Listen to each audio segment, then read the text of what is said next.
much like how Happy Feet 2 was pretty much the unanimous bottom spot on every other George Miller ranking I found, every single one of them also happened to have the exact same top pick.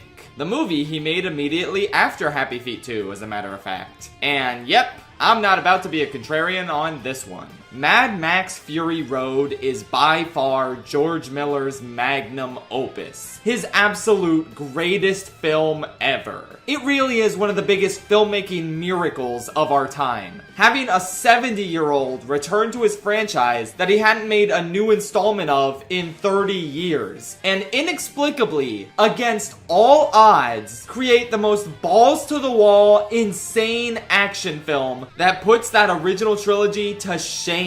This would be like if instead of Crystal Skull, Steven Spielberg inexplicably came back with the most batshit, violent, adrenaline-filled Indiana Jones film that put the intensity of Temple of Doom to shame. Nothing about this film's existence and sheer quality makes any sense. But then again, as we've established throughout this ranking, nothing about George Miller makes sense. The man is operating at a level so fundamentally apart from every other director working today. You can almost always count on his movies being insane in one way or another. And in this way, that happened to be insanely godlike and brutally visceral. To this day, this is the only film George Miller got nominated for Best Director for. On top of the movie itself receiving a Best Picture nomination for a goofy, grimy action film. The Academy nominates blockbusters for Best Picture pretty frequently these days, but this is the kind of blockbuster that probably would have given the older members heart attacks. I'm still kind of in awe that they gave it the Best Picture nomination it totally deserved. Alright, let's actually talk about the damn film itself now. There's not much to say that hasn't already been said, but I'll try my best. What I love about this film is how it throws you into this insane world and doesn't feel compelled to explain a lick of it. Furiosa obviously fills in a couple gaps, but if you take Fury Road on its own, it throws so much insanity at you. There's a cult of war boys with white paint all over them, and then they spray shiny chrome paint on their mouth when they're about to die so they can make it into Valhalla. Why is that a thing? Why do they do that? Who gives a shit? It's cool. Who exactly is a Morton Joe? Why does he have that weird mask thing?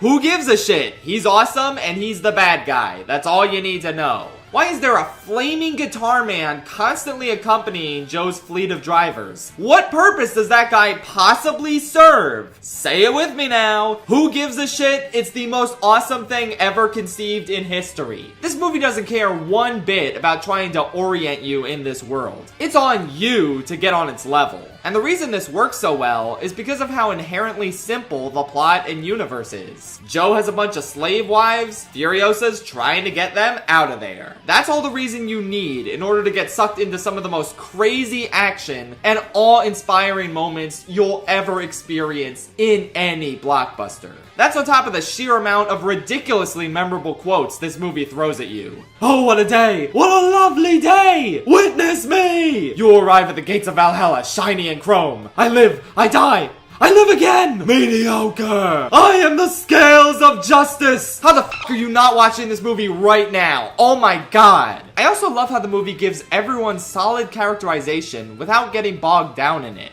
Each of the wives has a distinct personality compared to the others if you pay attention. Beneath Furiosa's battered and intense exterior lies a hopeful heart that gets crushed once she reaches her destination. You feel like Max has healed somewhat from the trauma of losing his loved ones by helping Furiosa complete her mission. Honestly though, after multiple rewatches, I think my favorite character in the entire film is Nux. His interactions with Max are incredibly fun. He gets the mediocre scene, which might be the funniest part of the whole movie. But most importantly, his arc of rejecting the leader of the cult he was born into and finding genuine purpose in not only helping the wives, but finally seeing them as people rather than objects, it's just fantastic. His fate is inevitable, I suppose, but it feels so worthwhile as his life went out in service of a greater cause. Obviously, the main course of this film, however, is its non-stop action. And yeah, non-stop is a bit of an exaggeration. There are slower scenes to catch your breath with.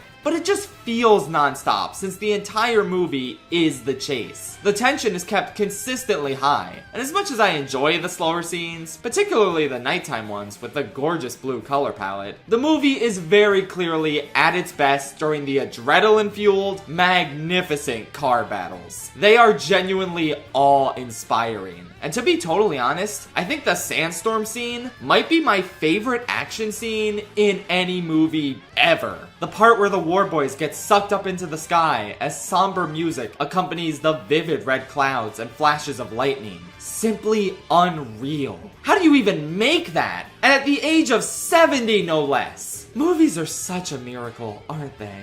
There are a million reasons to adore Mad Max Fury Road. I could go on all day praising this movie to Valhalla and back. But I think you get the picture. Truly transcendent. Just as good as everyone has been saying for years. If you haven't seen this movie yet, literally what are you doing with your life? Go watch it now, it's peak.